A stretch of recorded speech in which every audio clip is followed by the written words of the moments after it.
গোটা বাংলাদেশ আমি আবার বলছি, গোটা বাংলাদেশ বগুড়ার দিকে তাকিয়ে আছে। কথা বলে না কেন? এখনো যদি ঘুমান, আল্লাহর কসম এ ঘুম আর কোনোদিনও ভাঙবে না। বিড়ালের মতো ঘুমাতে ঘুমাতে এইভাবে যদি থাকেন, মরা ছাড়া আর কোনো গতি থাকবে না। এইভাবে যদি ঘুমান, আজকে স্পষ্ট ভাষায় আমি কামরুল হাসান জিহাদি বলতেছি, এইভাবে যদি ঘুমাতে থাকেন, এমন সময় পরিবেশ আসবে, নিজের ঘরে নিজে ফাঁসি নিয়ে মরা ছাড়া কোনো গতি থাকবে না। আর কত ঘুমাবেন, আর কত ঘুমাবেন?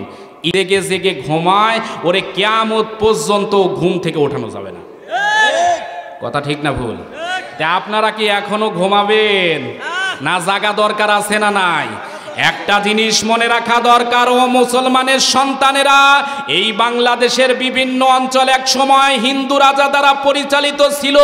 সিলেটের জমিনে শাহজালাল, শাহপরান, তিতুমির যখন এই বাংলার জমিনে সে নারায়ে তাকবীর আল্লাহু আকবারের ধ্বনি দিয়েছিল, হিন্দু রাজারা যেমন করে পিছনের রাস্তা দিয়ে পালাতে বাধ্য হয়েছিল, আজকেও যদি তাওহীদি মুসলমান যদি ওই কায়দায় ভাবতে পারে, বের হতে পারে, ইসলাম বিদ্বেষী শক্তি পালাবার জায়গা বাংলার জমিনে পাবে না, পাবে না, পাবে না।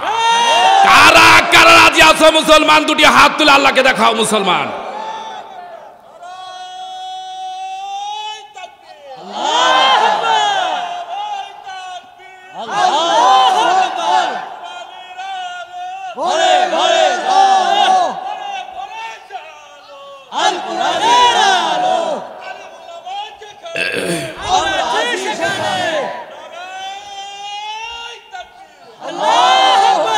বাঘের বাচ্চা ৩১৩ জন হলেই যথেষ্ট। কথা বলে না কেন? হাজারো লোক আছে কিন্তু মুনাফিক, ইমানের ভিতরে নিফাকি আছে, ওই নিফাকওয়ালা মুসলমান দ্বারা কোনো কাজ হবে না। আর ৩১৩ জন মুজাহিদ যদি ইসলামের বদরে যেমন ছিল, আজকেও থাকলে মুসলমানদের বিজয় হবে, কেউ ঠেকাতে পারবে না। কারণ বিজয় দেওয়ার মালিক কে? এ জোরে বলুন, মালিক কে? আল্লাহ রাব্বুল আলামিন বলেন, ওয়া কানা হাক্কান আলাইনা নাসরুল মুমিনিন, ওয়া কানা হাক্কান আলাইনা নাসরুল মুমিনিন। আল্লাহ রাব্বুল আলামিন পবিত্র কোরআনে কারিমার ভিতরে বলেন, বান্দারে তোমরা যদি মুমিন হও, আমার প্রতি যদি বিশ্বাস ইস্তেকামাত করে ফেলতে পারো, পরিপূর্ণভাবে যদি আমার উপরে ঈমান আনো, আমি আল্লাহ রাব্বুল আলামিন মুমিনদেরকে অবশ্যই বিজয় দান করে দিব। বুঝে থাকলে বলুন তো, বিজয় পাওয়ার জন্য মুমিন হওয়া দরকার আছে না নাই? এরে মুমিন মুসলমানের সন্তানেরা, এই পৃথিবীর জমিনে আল্লাহ পাক রব্বুল আলামিন আপনাকে এবং আমাকে বানিয়েছে কেবলমাত্র, শুধুমাত্র, একমাত্র গোলামি হবে কার? এ জোরে বলুন, গোলামি হবে কার? আল্লাহ রব্বুল আলামিন বলেন, ওয়ামা খলাকতুল জিন্না ওয়াল ইনসা ইল্লা লিয়াবুদুন। আল্লাহ রাব্বুল আলামিন পবিত্র কোরআনে কারিমা সূরা আয-যারিয়াত 51 নাম্বার সূরা 56 নাম্বার আয়াতে কারিমার ভিতরে আল্লাহ পাক রব্বুল আলামিন ডাক দিয়ে বলেন, আমি আল্লাহ রব্বুল আলামিন মানুষ এবং জিন জাতিকে কেবলমাত্র, শুধুমাত্র, একমাত্র গোলামি করার জন্য সৃষ্টি করেছি। তার মানে এই পৃথিবীর জমিনে যতক্ষণ পর্যন্ত আপনি আমি বেঁচে থাকব, ইবাদত হবে কার? আল্লাহর। এ জোরে বলুন, ইবাদত হবে কার? এই পৃথিবীর জমিনে হাজারো দল থাকতে পারে, হাজারো সিস্টেম থাকতে পারে। আল্লাহ পাক বলেন, এই পৃথিবীর জমিনে ইবাদত হচ্ছে দুই প্রকার, এক হচ্ছে ইবাদতে রহমানি, আর এক হচ্ছে ইবাদতে শয়তানি। বুঝে থাকলে বলুন তো, মুসলমানরা ইবাদত করবে কার? আল্লাহ রাব্বুল আলামিন বলেন, আলা ইন্না হিজবাল্লাহি হুমুল মুফলিহুন। আল্লাহ রাব্বুল আলামিন পবিত্র কোরআনে কারিমা সূরা মুজাদালা 58 নম্বর সূরা 28 নম্বর পারার 22 নম্বর আয়াতে কারিমা থেকে বলতেছি, আল্লাহ পাক রব্বুল আলামিন বলেন, সাবধান, এই পৃথিবীর জমিনে কেবলমাত্র শুধুমাত্র একমাত্র হিজবুল্লাহর দল যারা করে তারাই হবে বিজয়ী। আর একটু জোরে বলবেন না সুবহানাল্লাহ? তাহলে আল্লাহর দল করলে লাভ না লস? আল্লাহর দল যারা করে তারা যেমন আল্লাহর পক্ষে থাকে, অন্যদিকে এই পৃথিবীর জমিনে যারা শয়তানের দল করে তাদেরও কিছু কর্মসূচি আছে। এজোরে কোন আছে না নাই? আল্লাহ পাক রব্বুল আলামিন তাদের সম্পর্কে বলেন, ওয়াকালাল্লাযীনা কাফারু লা তাসমাউ লিহাযাল কুরআনি ওয়ালগাউ ফীহি লাআল্লাকুম তাগলিবুন। আল্লাহ রাব্বুল আলামিন পবিত্র কোরআনে কারিমা সূরা হামিম সিজদা 41 নাম্বার সূরা 24 নাম্বার পারা 26 নাম্বার আয়াতে কারিমা থেকে বলতেছি, আল্লাহ পাক রব্বুল আলামিন ডাক দিয়ে বলেন, ওয়াকালাল্লাযীনা কাফারু, কাফেররা সেদিন বলেছিল, লা তাসমাউ লিহাযাল কোরআন, তোমরা কোরআন শুনতে যেও না, কারণ মুহাম্মাদুর রাসূলুল্লাহ এই কোরআন দ্বারা বাপ দাদার রাজনীতি করে, মুহাম্মাদুর রাসূলুল্লাহ এই কোরআন দ্বারা আমাদের ধর্মীয় অনুভূতিতে আঘাত করেছে। কথা বলে না কেন? আজও পৃথিবীর জমিনে ওই কথাগুলোই কিন্তু ডিজিটাল কায়দায় বলা হয়। হুজুররা যেহেতু কোরআন দ্বারা কোরআনের রাজনীতি করবে, এই কথা শুনলে কিছু দাড়িওয়ালা টুপিওয়ালার পর্যন্ত মাথা খারাপ হয়। এরকম আছে না নাই? ওয়াজ তো হবেই না, মাহফিল তো হবেই না, পণ্ড করে দাও। যদি বাধা দিতে পারো তাহলে তোমরা যে অবৈধভাবে চলতেছো, অবৈধভাবে বসে আছো, অবৈধভাবে সিস্টেম মাফিক চলো, তোমরা হয়ে যাবে বিজয়ী। তার মানে এই পৃথিবীর জমিনে সর্বপ্রথম অবৈধ চেয়ারে ছিল ফেরাউন, নমরুদ, হামান, কারুন, ওরে আবু জেহেল, যার কারণে কোরআনের আইন, ইসলামের আইন, আল্লাহর আইনও সহ্য হতো না। বাংলাদেশের অবস্থা এখন করুণ। কথা বলেন না কেন? আমি বর্তমান প্রেক্ষাপট কোরআন হাদিস নিয়েই কথা বলবো। চেয়ারম্যান সাহেব বলেছেন যে এমন কিন্তু কথা বলবেন না যেটাতে সমস্যা হয়। আশা করছি বলবো না, তবে কোরআন হাদিসের কথা বলতে গেলে সমস্যা হচ্ছে আমরা আবু জেহেলের কথা বললেও অনেকে রাগ করে। কথা বলেন না কেন? আমার কি কোনো দরকার আছে কোন দল ক্ষমতায় গেল আর কোন দল ক্ষমতা থেকে নামলো এটা বলা আমার দরকার আছে? আর আমি 2 ঘন্টা বললেই কোনো দল ক্ষমতা থেকে পড়ে যাবে আর কোনো দল কি ক্ষমতায় টুপ করে বসে যাবে? তাহলে কেন দরকার? আমি কোনো রাজনৈতিক প্রচলিত কথা বলবো না, তবে ফেরাউনের কথা, নমরুদের কথা, হামানের কথা, কারুনের কথা, সাদ্দাদের কথা বলতে গিয়ে কারো যদি লাগে, এতে যার লাগে লাগবে, যতক্ষণ আছি ততক্ষণ এইভাবেই চলবে। ঠিক আছে তো? এটা হলো আমার কথা। এতে আপনাদের কি আমার সাথে একমত আছেন? তাহলে জবান খুলে পড়েন তো আলহামদুলিল্লাহ। আলহামদুলিল্লাহ, এখন পর্যন্ত ভালো আছি, তবে কতক্ষণ ভালো থাকা যাবে এটা আলোচনা সাপেক্ষে, অবস্থানের প্রেক্ষিতে। এ কথাটা আমি মাঝে মাঝেই বলি। এ চেয়ারটা হলো একদিকে দামি চেয়ার, অন্যদিকে কাঁটা যুক্ত চেয়ার। কথা বলে না কেন? একটা মানুষকে কাঁটাওয়ালা জায়গায় বসিয়ে যদি বলেন ভাই কেমন আছেন, লোকটা হাসে না কাঁদে? কাঁদে। কেন? আমাদেরকে একদল বলে, এক শ্রেণীর মানুষ বলে হুজুর এগুলো বলবেন না, হুজুর এগুলো চেপে যাবেন। আমি বলি ভাই কেন? বলে উপরের চাপ আছে। আমি তাদেরকে বলি ভাই আপনার যে উপরের চাপ আছে আমার তার চাইতে তার উপরের চাপ আছে। সে চাপের নাম কি? এ জোরে কোন, সে চাপের নাম কি? আল্লাহর চাপ বড় না দুনিয়ার চাপ বড়? এজন্য কথা হলো মুসলমান জীবনে একবার মরে, বারবার মুনাফিকের মতো মরতে পারে না। কথা বলতে হবে। আপনি আমি সবাই মারা যাব এই পৃথিবীর জমিন থেকে। কেউ মারা যায় বীরের মতো, কেউ মারা যায় কাপুরুষের মতো। আপনি আমি কি কাপুরুষের মতো মরতে চাই না বীরের মতো? আমি এই জন্য বলি, কাপুরুষের মতো মারা গেলে কয়েকটা লস। এক নাম্বার লস হলো মারা যাওয়ার সঙ্গে সঙ্গে আপনি যদি বেঈমান হন, কাপুরুষ হন, লোকজন বলবে শয়তান এলাকায় একটা ছিল, পাঁজি মরেছে। কথা বলেন না কেন? দুই নাম্বার হলো মুনাফিক কাপুরুষ যদি মারা যায়, এ পৃথিবীর জমিনের মানুষেরা বেশি দিন তার কথাগুলো মনে রাখে না। স্মৃতির পাতায় কিছুদিনের মধ্যেই সে হারিয়ে যায়। কোনো একদিন যদি মনেও পড়ে, সেদিন বলে শয়তান এলাকায় ছিল, মারা গিয়েছে, অন্তত এলাকাবাসী একটু বেঁচেছে। কথা বলেন। আর আপনি যদি বীরের মতো মারা যান, ঈমান নিয়ে মারা যান, মৃত্যুর সাথে সাথে আল্লাহর জান্নাত আপনার ওয়াজিব হয়ে যাবে। আপনি যদি বীরের মতো ঈমান নিয়ে মারা যান, মারা যাওয়ার সঙ্গে সঙ্গে আল্লাহর দিদার নসিব হয়ে যাবে। আর একটু জোরে বলি সুবহানাল্লাহ, সুবহানাল্লাহ। তিন নাম্বার লাভ হলো আপনি মারা গেলে, আপনি যদি বীরের মতো ঈমান নিয়ে শহীদি মৃত্যুবরণ করেন, এ পৃথিবীর জমিনে কেউ আপনার জন্য দোয়া করুক আর না করুক, গোটা পৃথিবীর সৃষ্টি জগৎ আপনার জন্য দোয়া করতে পাগল হয়ে যাবে।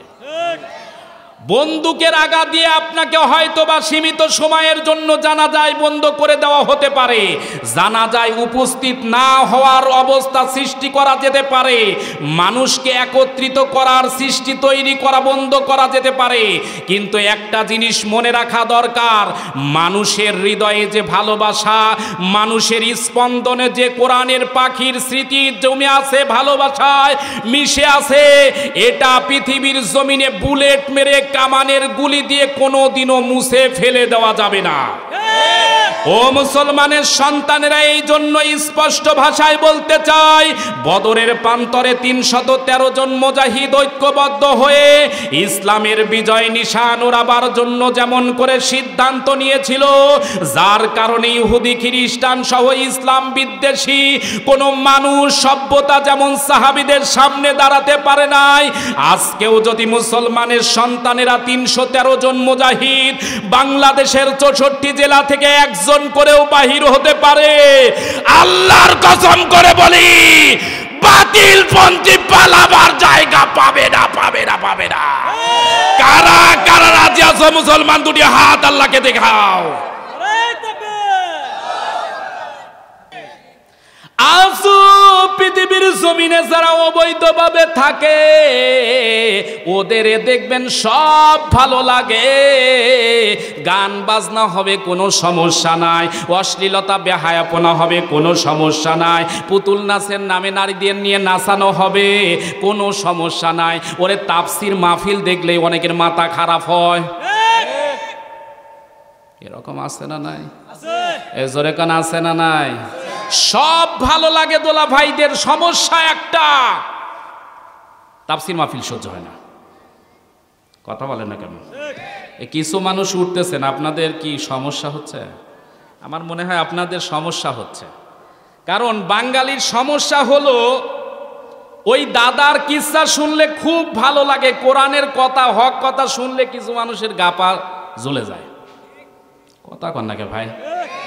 এতক্ষণ পর্যন্ত যা বলেছি কোরআনের বাহিরে বলেছি, তো কোরআন দিয়ে বলতেছে, আপনি একটু শোনেন, ভালো লাগবে। কিন্তু এখনই যদি আপনি মনে করেন হুজুর আমার দলকে টার্গেট করে বলতেছে, আচ্ছা আমি কি আপনার দলকে চিনি? আপনার সাথে আমার শত্রুতা আছে, দুশ্মনী আছে। কোরআনে কারিমায় এমন একটি কিতাব, এই কিতাবের ভিতরে মিষ্টি মিষ্টি যেমন ওয়াজ আছে, তিতা তিতাও কিছু ওয়াজ আছে। কথা বলে না কেন? এই যে রায়হান উদ্দিন সালেহি ভাই যে ওয়াজ করে গেছে, কোরআনে আছে না নাই? একটু জোরে বলেন, আছে না নাই? আবার আমি যে রাজনীতি ইসলামের কথা বলতেছি, ইসলামী হুকুমতের কথা বলতেছি, সত্য কথা ওপেনে বলতে হবে, এই কথাগুলোও কোরআনে আছে না নাই? এ জোরে কোন আছে না নাই? এক শ্রেণীর মানুষ আছে মিষ্টি মিষ্টি সারা জীবন ওয়াজ করে মার খাওয়ার ভয়ে। কথা বলেন না কেন?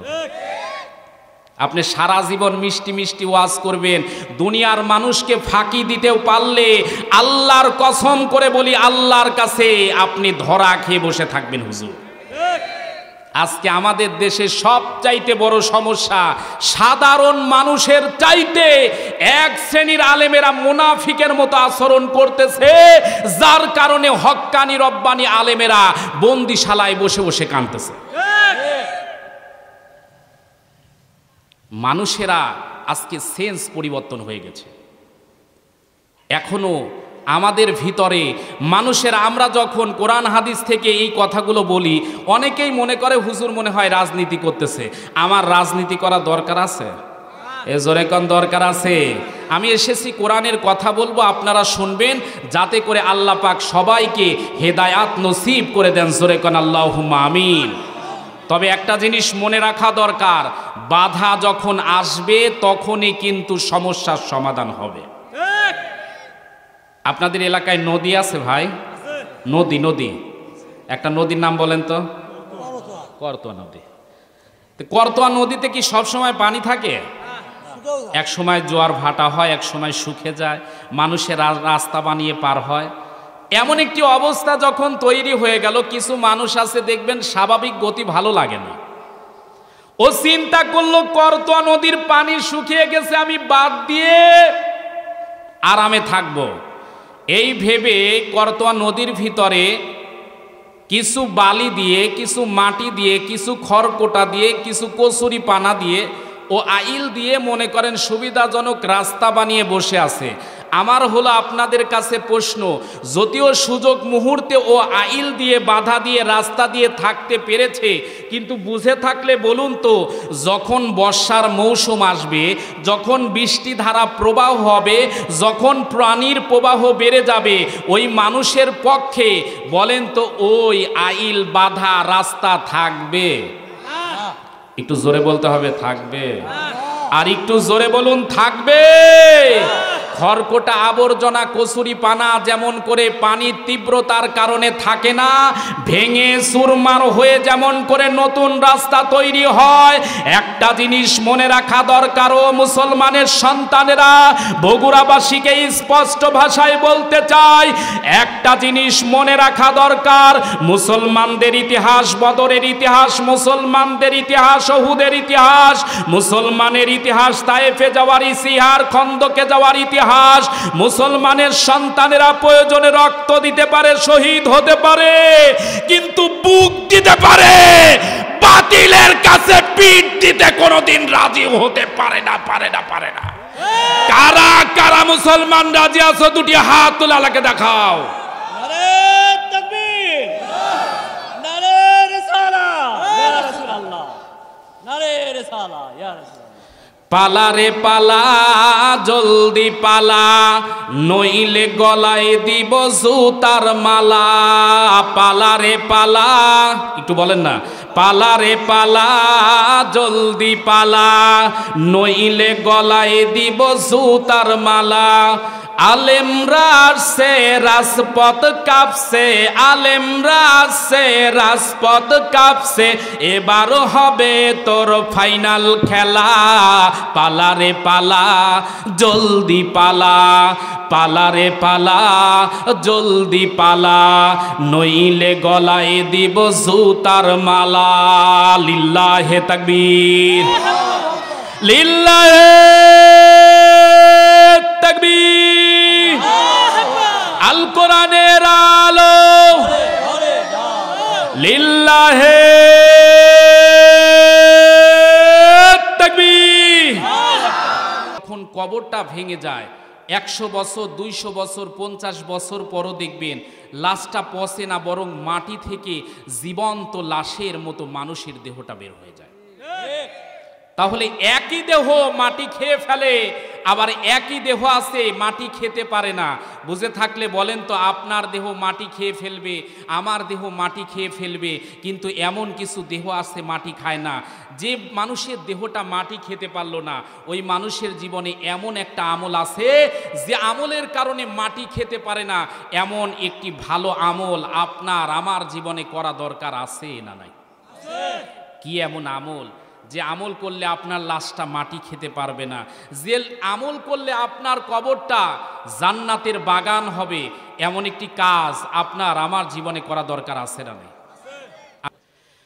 ইউরিদুনা লিতুফিউ নূরাল্লাহি বিআফওয়াহিহিম ওয়াল্লাহু মুতিম্মু নূরিহি ওয়ালাউ কারিহাল কাফিরুন।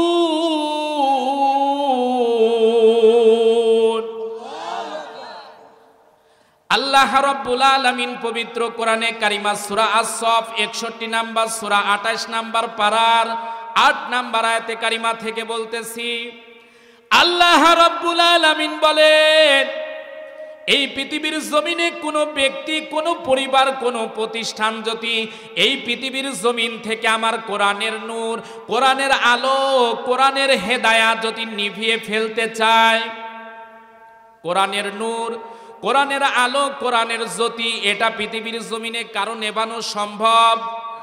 এজোরে কোন সম্ভব? আল্লাহ পাক রব্বুল আলামিন বলেন কোন জাতির পক্ষে তো সম্ভবই নয়, বরং কেউ যদি নিভিয়ে ফেলতে চায়, হাজারো ষড়যন্ত্র হতে পারে, হাজারো বিপত্তি হতে পারে, আমি আল্লাহ রব্বুল আলামিন চ্যালেঞ্জ করে দিলাম, ওই মানুষের পক্ষে কোরআনের নূরকে নেভানো তো সম্ভব হবে না, বরং আমি আল্লাহ রব্বুল আলামিন কোরআনের নূর, কোরআনের জ্যোতিকে ওই পৃথিবীর জন্য আমি আল্লাহ আরো ওপেন করে দিব। জোরে কোন সুবহানাল্লাহ। তার মানে কোরআনের নূর এর সুইচ আছে কার হাতে? এ জোরে কোন কার হাতে? আজকের এই মাহফিলে আপনাদের সামনে অনেক ইলেকট্রিসিটির বাল্ব জ্বলতেছে। কোনো আল্লাহর বান্দা যদি মনে করে যে এই বাল্বগুলো জ্বলতে দিব না, আমি ফু দিয়ে নিভিয়ে দিব, বলেন তো যতই লাফালাফি করুক, যতই চিল্লাচিল্লি করুক, যতই টালটি বালটি করুক, এই বাল্ব নিভানো সম্ভব? একটু জোরে বলেন সম্ভব? হাজারো চেষ্টা করেও আপনি নিভাতে পারবেন না, কারণ এর একটা নির্দিষ্ট জায়গায় সুইচ আছে, ওখানে টিপ দিলেই বন্ধ হয়ে যাবে। কোরআনে কারিমার সুইচ এই পৃথিবীর জমিনে নাই, আল্লাহ পাকের কুদরতি হাতে রয়েছে।